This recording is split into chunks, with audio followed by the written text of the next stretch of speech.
Hello दोस्तों। उम्मीद करता हूँ आप लोग ठीक हो गए। तो जैसा कि पिछले एपिसोड में देखा था, लुओफैंग और सेवेज के बीच फाइट शुरू होने वाला था। तो अब आगे सेवेज वार गॉड की तरह लग रहा था। उसका आँख लाल रंग में चमक रहा था। लुओफैंग का भी आंखें आइसी कोल्ड था। सेवेज जब आगे बढ़ता था तो अरीना भी टूट रहा था। सेवेज तुरंत ही अपने ब्लेड पर ग्राउंड येलो एनर्जी लाकर स्लाइस कर देता है। लुओफैंग सोरिंग शटल से पीछे होकर 9 गोल्डन ब्लेड से अटैक कर देता है। 9 ब्लेड पर गोल्डन एनर्जी जाकर एक गोल्डन ब्लेड बना देता है। गोल्डन रेनबो तुरंत सेवेज तरफ शूट हो गया। सेवेज यह अटैक देखकर एक स्लैश कर दिया। सेवेज को रोकने में कुछ स्टेप पीछे होने पड़ा। उसका ब्लेड पर से ग्रिप भी कमज़ोर हो गया। यह अटैक के बाद लुओफैंग सोचता है, फर्स्ट ब्रदर और सेकंड ब्रदर ने ठीक कहा था, इसका अटैक बहुत भारी है। फिर भी लुओफैंग तुरंत गोल्डन रेनबो से अटैक कर देता है। सेवेज तरफ सेवेज भी अटैक तरफ रश कर देता है। उसके पीछे उसका परछाई बन रहा था। वह इतना तेज था और लुओफैंग के नज़दीक जा रहा था। लुओफैंग उसको अपने नज़दीक आते देखकर डिस्टेंस बनाने लगा।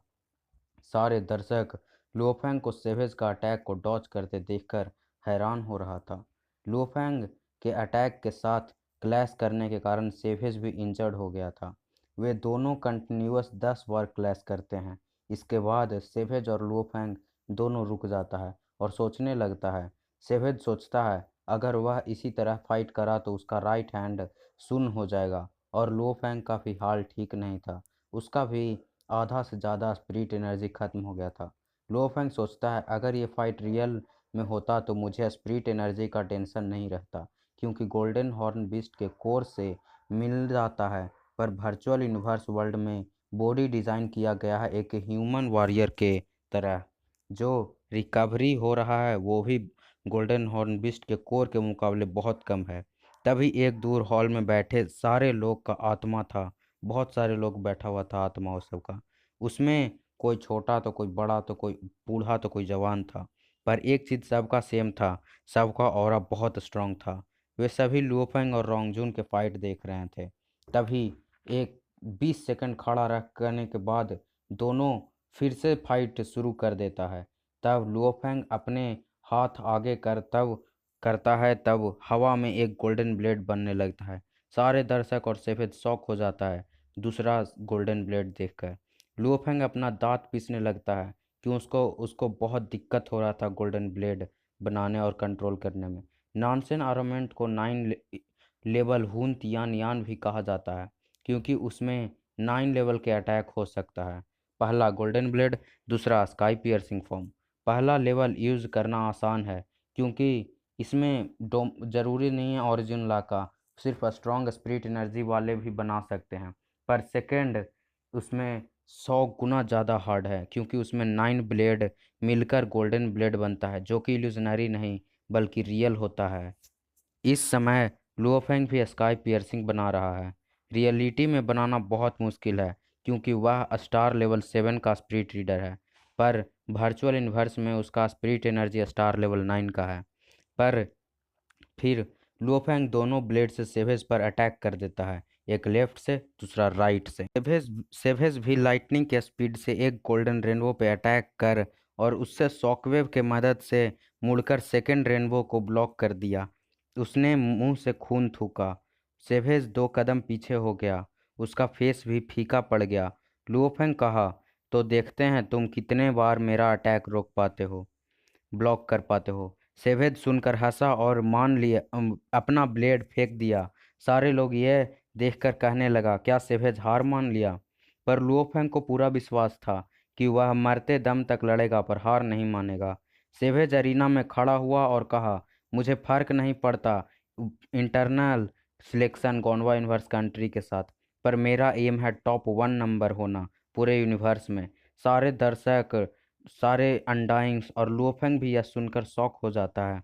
तब सेवेज अपना हाथ में एक नया और सबसे पहले से बड़ा, दुगना बड़ा और पूरा ब्लैक कलर का बैटल नाइफ लाया। सेवेज का पूरा एनर्जी बदल गया और वह कहा, मुझे लगा नहीं था कि मुझे गोंडवा यूनिवर्स कंट्री के स्लॉट लेने के लिए अर्थ स्प्लिटिंग ब्लेड यूज करना होगा। तब लुओफेंग भी कहता है, जितना भी ट्रिक है सब बाहर निकाल लो तो बात करेंगे। लुओफेंग फिर तुरंत दोनों अपने गोल्डन रेनबो से अटैक कर देता है। सेवेज हंसता है और अचानक से अरीना में दो सेवेज हो जाता है। लुओफेंग तरफ रश कर देता है। लुओफेंग भी देखकर शॉक हो जाता है। ये स्पिरिट एनर्जी से स्कैन करने के बाद भी वह फेक को नहीं पता कर पा रहा था। तभी लुओफेंग को याद आता है अपने एब्सोल्यूट स्पेस के बारे में, आर्क लाइट, जिसका फर्स्ट लेवल है। गोल्डन हॉर्न बीस्ट के दो टेक्निक हैं, जिसमें एक एब्सोल्यूट स्पेस है। एब्सोल्यूट स्पेस का पहला लेवल आर्क लाइट है, जिसमें बंदा स्पेस को मोड़कर सेकंड बॉडी बना लेता है। सेकंड लेवल एब्सोल्यूट स्पेस का है 1000 से लेकर 10,000 बॉडीज बनाना। और थर्ड लेवल में टेलीपोर्टेशन। और यहाँ तक तो लुओफेंग के टीचर यूनमो प्लेनेट के मास्टर जो थे, वही टीचर हैं, भी नहीं पहुँच पाया था। गोल्डन हॉर्न बीस्ट में भी बहुत कम ही टेलीपोर्टेशन कर पाता है। जितना अनडाइंग देख रहा था सब शौक हो जाता है और स्पेस ओरिजिन ला कहने लगता है। उसमें से एक ऐसा भी कहता है कि इसका स्पेस ओरिजिन ला है जो बिल्कुल भी कम नहीं समझा हुआ है ग्राउंड ओरिजिन ला के मुकाबले। गॉनवा यूनिवर्स में कोई ऐसा जीनियस आया है बहुत सालों बाद। इसमें ऐसा जीनियस को ट्रेन किया होगा और नर्चर किया होगा। वो सभी अनडाइंग शौक हो जाता है ये सोचकर कि किसने ऐसा किया होगा। जीनियस भी बहुत तरह के होते हैं। जो ओरिजिन लॉ को यूनिवर्स लेवल में समझते हैं वो गैलेक्सी लेवल जीनियस होता है। नेविना और होंग के तरह स्टार फील्ड जीनियस होता है। लुओफेंग जब वन गोल्डन ब्लेड यूज कर रहा था तब वह यूनिवर्स कंट्री लेवल जीनियस था, और जब दो गोल्डन ब्लेड यूज करने रहा था तब वह universe country level genius, pinnacle of universe, मतलब सबसे ऊपर जो होता है यूनिवर्स कंट्री लेवल जीनियस, उसमें जो दो ओरिजिन लॉ को समझ ले स्टार लेवल पे ही वो पूरे ह्यूमन यूनिवर्स का जीनियस के कैटेगरी में है। लुओफेंग भी कुछ एब्सोल्यूट स्पेस के बारे में जानता था, समझता था, तो वह सेवेज तरफ दोनों गोल्डन ब्लेड से अलग अलग डायरेक्शन से अटैक कर दिया। वैसे तो सेवेज एक ही है, पर स्पेस को तोड़ मरोड़ कर एक मिरर इमेज बना दिया है। सेवेज अटैक देखकर हंसने लगा। लुओफेंग तुरंत ब्रेक चिल्लाया। एब्सोल्यूट स्पेस को समझने के कारण वह जानता था कि वह दोनों अटैक को डॉज कर लेगा तो अच्छा होगा कि तोड़ दिया जाए, मतलब कि अपने अटैक को तोड़ दिया, क्योंकि वो जानता था कि वो डॉज कर लेगा। ब्रेक सुनते ही दोनों गोल्डन रेनबो टूट गया। 18 गोल्डन ब्लेड में 9 गो से 1 गो बना रहता, तो उसी तरह 9 9 18 में कर सेवेज को चारों तरफ से घेर लिया और तुरंत शूट हो गया, मतलब अटैक कर दिया। और दो छोटे छोटे ब्लेड सेवेज के बॉडी के साथ हीट कर गया, उसका मूवमेंट को रोक दिया। इसके बाद तुरंत लुओफेंग सोरिंग शटल से दो बीम ऑफ लाइट को शूट कर दिया, जो गोल्डन फिश सॉर्ड फिश में बदल गया। सेवेज यह देखकर चौंक गया और वह ब्लेड से अटैक कर दिया तो दोनों गोल्डन फिश को काट दिया। फिर भी वह एक और अटैक कर दिया लुओफेंग तरफ। इस अटैक में उसका डोमेन और स्पेस ओरिजिन ला दोनों मिला हुआ था। लुओफेंग भी चिल्लाया, जाओ और मारो, गो एंड डाई, मरो। 18 हो लिटिल गोल्डन ब्लेड जो सेपरेटेड था, कुछ देर पर वो दोनों गोल्डन ब्लेड में बदल गया। दो बड़ा जो रहता है ना, गोल्डन रेनबो में बदल गया। सेवेज के पीछे जिस समय सेवेज लुओफेंग तरफ अटैक किया था, उसी समय लुओफेंग भी गोल्डन रेनबो को शूट कर दिया। लुओफेंग स्लैश देखकर डॉज करने की कोशिश किया, पर टाइम नहीं था और तो वह अपना शील्ड को आगे कर दिया। स्लैश उसको पड़ा, इतना भारी था जैसे वजह से उसका कॉन्फिडेंस खो गया, वह बेहोश हो गया। पर ड्यू टू इनर्शिया दोनों, अरे न्यूटन का पहला लॉ आ गया यार, इसमें भी फिजिक्स न्यूटन बाबा नहीं छोड़ रहे हैं। दोनों गोल्डन रेनबो अभी भी मोशन में था। एक तो उसका बॉडी के पार हो गया और दूसरा उसके छाती में एक बड़ा सा छेद कर दिया। उसका पूरा शरीर में से खून निकल रहा था। तब भी सेवेज खड़ा था। लोफेंग को बॉडी तरफ देखा और तब गोल्डन ब्लेड फिर से 18 छोटे गोल्डन ब्लेड में बदल के गिरने लगा। बहुत आवाज़ हो रहा था, सब लोग शांत थे और ये आवाज़ गूंज रहा था गोल्डन ब्लेड गिरने का। तब सेवेज लुओफेंग के बॉडी को देखकर बुदबुदाया।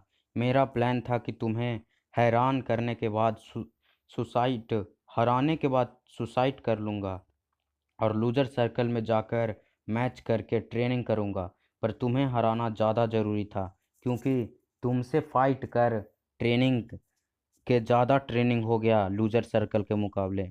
सेवेज सोचता है लुओफेंग का रिएक्शन बहुत तेज़ था मैच के दौरान। सेवेज का प्लान था कि जब वह अपना स्पेस ओरिजिन ला और मिरर इमेज दिखाएगा तो लुओफेंग शॉक हो जाएगा, तब वह अटैक करके मार देगा, पर ऐसा कुछ नहीं हुआ। लुओफेंग भी अटैक कर दिया। यह सब बस 0.1 सेकंड में हुआ था, तब भी लुओफेंग सही डिसीजन लिया। सेवेज लुओफेंग का रिस्पेक्ट करने लगा। उसके नज़र में लुओफेंग बहुत ज़्यादा रिस्पेक्ट हो गया।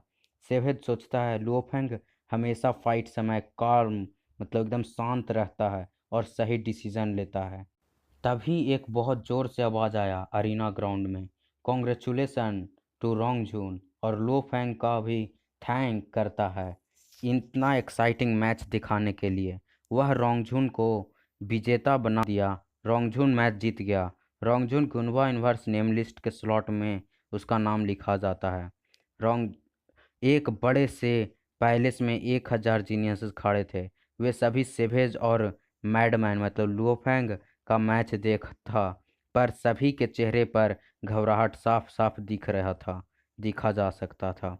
वह सब डिसीजन कर रहे थे कि कौन कौन मैडमैन या सेवेज को हरा भी पाएगा या नहीं।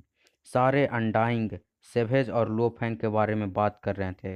वे सेवेज को नंबर 1 कह रहे थे गोनवा इन्वर्स जीनियस में, और लुओफेंग का काल्मनेस का बड़ाई कर रहे थे और उसका रैंक टॉप 10 में आने की बात कर रहे थे लुओफेंग का, और सेवेज का नंबर 1 गोनवा इन्वर्स में। लुओफेंग का कॉन्फिडेंस वापस आ गया था। लुओफेंग को लगता है कि उसका स्पीड और फ्लेक्सिबिलिटी काफ़ी नहीं है एक स्पिरिट रीडर कंट्रोलर के लिए, इसलिए मैं रोंगझुन के साथ फाइट में डिसएडवांटेज में था।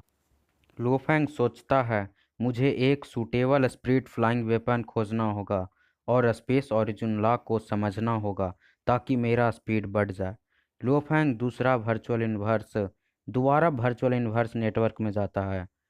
तब अपने घर पर थंडर गॉड उसके कहता है थर्डी थर्ड ब्रदर को थर्डी कहता है, कहा तो तुम्हारा रेपुटेशन पूरे यूनिवर्स में बढ़ गया है। सारे लोग तुम्हें चेयर कर रहे हैं। सारे पर परिवार भी बड़ाई करते हैं। लिटिल हाई और पिंग बिंग कहता है मेरे मेरे डैडी बहुत पावरफुल हैं। तब लुओफेंग होंग के बारे में पूछता है तो थंडर गॉड यही सेकंड ब्रदर को ही थंडर गॉड कहा जाए। थंडर गॉड कहता है बिग ब्रदर और लुओ मास्टर जो बन रहा है उसका वो घर में है 10 मिनट से। लुओफेंग यह सुनकर नर्वस हो जाता है। 10 मिनट से वो दोनों बात कर रहे थे। होंग और लुओ जिस रूम में था उसमें दिखाया जाता है। लुओ कहता है तुम रिग्रेट तो नहीं करोगे क्योंकि तुम्हें मुझे 20,000 साल फॉलो करना होगा। होंग भी सर हिला देता है। लुओ कहता है तो मैं तुम्हें 1 दिन का टाइम देता हूँ, तुम अपने परिवार को अलविदा कर दो, मैं यूनिवर्सिटी भेज दूंगा, और चला गया। लिओफेंग और थंडर गॉड अंदर आया तो होंग दोनों को बैठने के लिए कहा। थंडर गॉड पूछा ब्रदर क्या हुआ? 10 दिन में तो अभी भी 2-3 दिन बाकी है, पर लुओ क्यों आए थे? होंग कहता है मैं टीचर को खुद बुलाया था मिलने के लिए। लुओफेंग और थंडर गॉड टीचर सुनकर शॉक हो जाता है। तो लुओफेंग और होंग दोनों कहता है तो आपने डिसीजन कर लिया 20,000 साल फॉलो करने के लिए?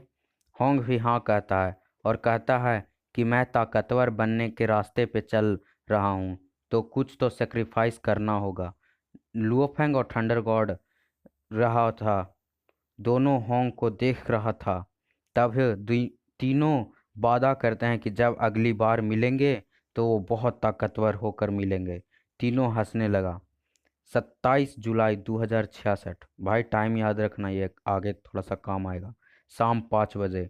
अगले दिन एक dark blue disc shape universe ship होंग के बेस पे आया, ऊपर उड़ रहा था। होंग सभी को अलविदा करके चला गया शिप में। शिप चल दिया और सारे लोग उसे पीछे से बाय कर रहे थे।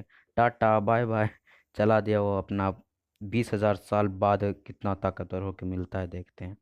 लुओफेंग बालकोनी में खड़ा था और होंग के बारे में सोच रहा था। तब ही लुओफेंग बवाता को कहता है वर्चुअल यूनिवर्स में चलने के लिए। लुओफेंग उस बड़े से स्पेस में खड़ा था, मतलब वर्चुअल यूनिवर्स में। बवाता भी उछलते हुए कहती है लुओफेंग, अरीना ड्यूल खत्म हुआ और तुम्हें 3 दिन का रेस्ट मिला है और तुम पहले दिन ही स्लॉटर हाउस में आ गए। लुओफेंग कहता है मुझे स्पिरिट वेपन चाहिए, खास करके उड़ने वाला, जो कि छोटे से जगह में भी मुड़ जाए। बवाता कहती है तो तुमने अपना वीकनेस खोज लिया। तो बवाता पूछती है शॉर्ट टर्म या लॉन्ग टर्म वाला। लुओफेंग आंखें सुकड़ा कर बोलता है छोटा करके, शॉर्ट टर्म और लॉन्ग टर्म। बवाता हाँ मेरा सर में सर हिलाकर कहती है शॉर्ट टर्म में से तुम्हारा निम्बलनेस बढ़ जाएगा बहुत कम समय में, 10 दिन में, या आधा आधा महीना में। और लॉन्ग टर्म में तुम्हें बेसिक के साथ चलना होगा, म- उससे लंबा समय लगेगा। लुओफेंग लॉन्ग टर्म कहता है और कहता है मेरे पास टाइम की कमी नहीं है। भाई बारिश आ हो रहा है तो थोड़ा बहुत आवाज़ है तो कंसीडर कर लेना। बवाता कहती है तुम्हारा चॉइस सही है, तो तुम्हारे लिए एक स्पिरिट वेपन चुनते हैं। तो तुम्हारे लिए स्पेस और गोल्ड ओरिजिन ला वाले लेवल 5 का spirit weapon dark cloud shuttle तुम्हारे लिए सूटेबल है। शुरू में तुम तो उसे मैच नहीं कर पाओगे, पर ट्रेनिंग से हो जाएगा। लुओफेंग पूछता है मुझे कितना समय लगेगा मेरा ट्रेनिंग स्पीड और फ्लेक्सिबिलिटी बढ़ाने में। बवाता कहती है ये तो तुम्हारा समझने पर डिपेंड करता है। ओरिजिन ला भी डिपेंड करता है कि तुम कितना उसे यूज़ कर पाओगे। जितना ओरिजिन ला तुम समझोगे उतना ही यूज कर पाओगे। 30 जुलाई 2066 से लूजर सर्कल मैच स्टार्ट हो गया। जैसा कि पता है हर को 10 मैच करना होगा, पर लुओफेंग का स्पीड इतना ज़्यादा तेज था कि वह 1 मिनट में सबको हरा दिया। स्लॉटर हाउस में एक बड़े से घास के मैदान में बहुत सारे, मतलब कि अनगिनत ब्लड बर्ड उड़ रहा था। सभी लुओफेंग तरफ जा रहा था। बवाता कहती है डॉर्च करो, उन्हें टच मत करना, तुम्हें और तेज होना होगा। इस टेस्ट में 100% स्कोर कर सकते हो। लुओफेंग बैक पेनिसुलर सूट पे खड़ा था। वो बैक गोल्डन ब्लेड जो था खड़ा था। उस डार्क शटल का स्किन लुओफेंग का जूते को पकड़ लिया। लुओफेंग डॉज करने लगा, पर थोड़ी देर में ही वह टकरा गया। वह 3 बार टकरा गया। बवाता कहती है तुम फिर फेल हो गए, तुम्हें जैसा स्टूपिड मैंने नहीं देखा है। चलो तुम फिर से अपना बेसिक ट्रेनिंग करो। और वह मैकेनिकल फैक्ट्री में बढ़ा देती है, मतलब पूरा यूनिवर्स को बदल देती है एक चुटकी बजाकर। लिटिल डेमन चिल्लाए शुरू करो। लिटिल डेमन बवाता को ही इसमें कहा गया है, नोवेल में लिटिल डेमन भी कहा गया है। तब भी लुओफेंग शांत और बवाता के हेल जैसे ट्रेनिंग को कर रहा था। धीरे धीरे बवाता का भी वर्ड बदल गया, स्टूपिड से एवरेज, एवरेज से वेरी वीक, और फाइनली फिर पहुंचा फाइनली, और फिर बोलिए स्टिल पॉसिबल, सिर्फ पास ही हो पाए हो। गोल्डन हॉर्न बीस्ट का सारा एनर्जी एब्सोलूट स्पेस और गोल्डन ओरिजिन लॉ को सीखने में लग जाता था। लुओफेंग का एनर्जी बहुत कम खत्म होता था लूजर सर्कल मैच करके, पर सारा स्लॉटिंग हाउस में चूस जाती थी वो बात। लूजर सर्कल का ड्यूल का ब्रॉडकास्ट चल रहा था 2 मार्च 2069। इसीलिए टाइम बोल रहे थे कि ध्यान रखना, 66 से 69, 3 साल का गैप दिया है। चाइना वर्चुअल यूनिवर्स में गानवा यूनिवर्स के ऊपर एक फ्लोटिंग आइलैंड पे के लग्जरियस घर में एक वाइट रोब पहना हुआ ओल्ड मैन खड़ा होकर पोलाइटली बो करके शॉर्ट डीटी बोला। उसके बगल में एक आदमी, गोल्ड फोरहेड पे कर्व था उसका, गोल्डन आर्मर पहना हुआ था। उसका चेहरा गोल्ड स्केल से भरा हुआ था। उसका फोरहेड पे कर्व था, आर्क ब्लेड गोल्डन हॉर्न की तरह। वर्चुअल यूनिवर्स में भी उसका कॉन्फिडेंस और प्रेशर इतना पावरफुल था कि यूनिवर्स लेवल वॉरियर का कॉन्फिडेंस को डरा दे। अगर यह लुओफेंग रहता तो वह शॉक हो जाता, क्योंकि यह बाइकालो की तरह दिख रहा था। बाइकालो का स्किल ग्रीन है और इसका गोल्ड, इतना ही अंतर था। गोल्डन आर्मर आदमी पूछता है, यह लुओफेंग है जिसके बारे में तुम क्या बता रहे थे? वह ओल्डमैन भी हाँ कहता है, और आज लास्ट ड्यूल है तो यह बैटल जरूर एक्साइटिंग होगा, मज़ेदार होगा। आह, अगर तुम इसे इंट्रोड्यूस करते हो तो क्या तुम्हें लगता है कि ये यूनिवर्स में टॉप 1000 में भी आएगा? गोल्डन आर्मर बोला। Lord white robbed old man कहा, शॉर्ट डीटी, पहले आप मैच देख लो फिर बोलना। ठीक है दोस्तों, अब अगला मैच फिर देखेंगे। Thank you. सब्सक्राइब कर देना, गलती हुआ तो कमेंट में बताना, लाइक कर देना video. Thank you very nice, have a good day.